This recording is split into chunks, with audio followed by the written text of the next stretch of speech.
In a world of fully realized 3D games that feel as flat as Kyrie Irving thinks the Earth is, discover a whimsical realm of two-dimensional characters that get more 3D characterization in 5 minutes than entire traditional Mario games. At least until they made everyone a toad. Paper Mario. Discover a parallel dimension to the Mushroom Kingdom, where Mario and all his friends live in Edwin Abbott's Flatland and are made out of paper, for reasons that are still unclear despite the series being 20 years old.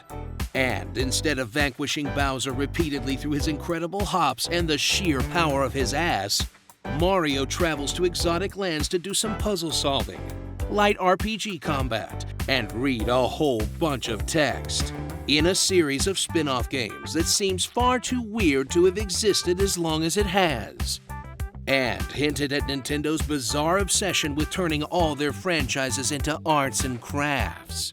Like, I know everyone wants a new Metroid game, but don't be surprised when everything is made out of seashells or whatever.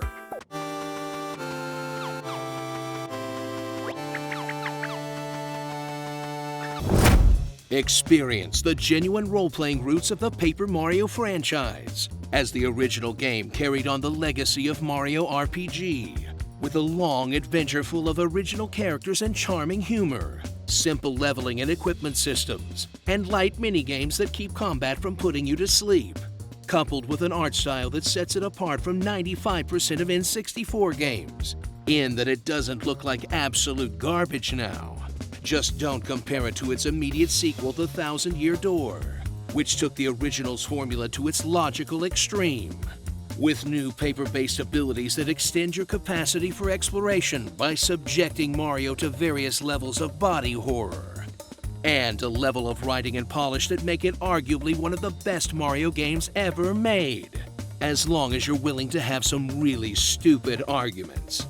Look, all I'm saying is that Goombella is a more compelling character than anyone in Super Mario World. Tell me the backstory of Charge and Chuck. You can't do it.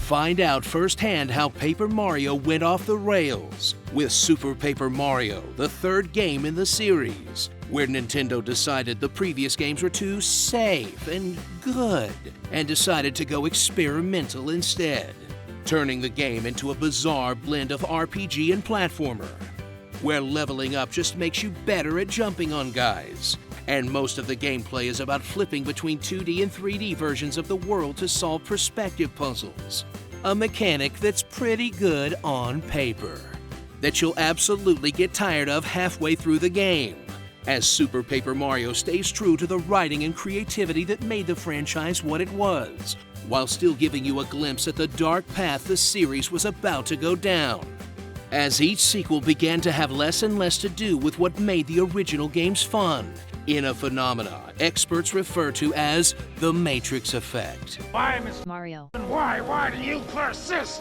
Reckon with the grim reality of the modern Paper Mario franchise, as the arrival of Sticker Star and Color Splash herald a new era, where they turned it into an adventure game series for some reason, stripped out companions and almost any original characters and replaced them with 1 million identical Toads, and removed any real RPG elements like leveling or statistics, which turns all the fights into pointless time wasters that you'll do everything you can to avoid, so you can get to the next part where you use the thing you just found on the place you can't go yet, in a design that seems so counterintuitive that people have gone back and dug up interviews to figure out why the games are like this.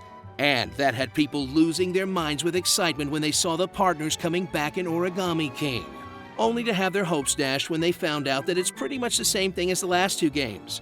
Except now you get to fuck up a sliding puzzle before you do the bad combat. And the boss fights are against boxes of colored pencils. Really starting to run out of design space on the cutesy office supply theme here, guys. So roll up those papers and crumple up your expectations into a tiny ball for another classic Nintendo series that started extremely promising and has now been redesigned and reimagined so many times it no longer has any idea what its audience is. But hey, maybe it'll get your kids to stop watching Nightmare YouTube videos for a few hours. How do you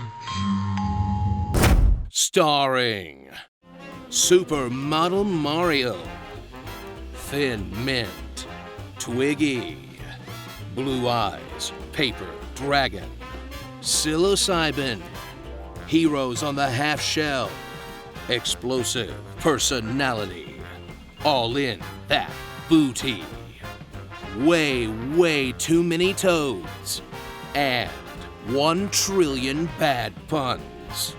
Paper Mario's series of unfortunate events. You know, mess around like this too long, Nintendo, and somebody's just gonna rip you off. Oh wait, it already happened. Tell us what you'd like to hear in my honest voice in the comments below. I'm Commander Shepard, and this is my favorite game. This is so sad. Can we hit 3 likes? I've seen action figures without their pants on, and they don't look like that. The Commander is on my side. Thought I'd try shooting my way out, mix things up a little.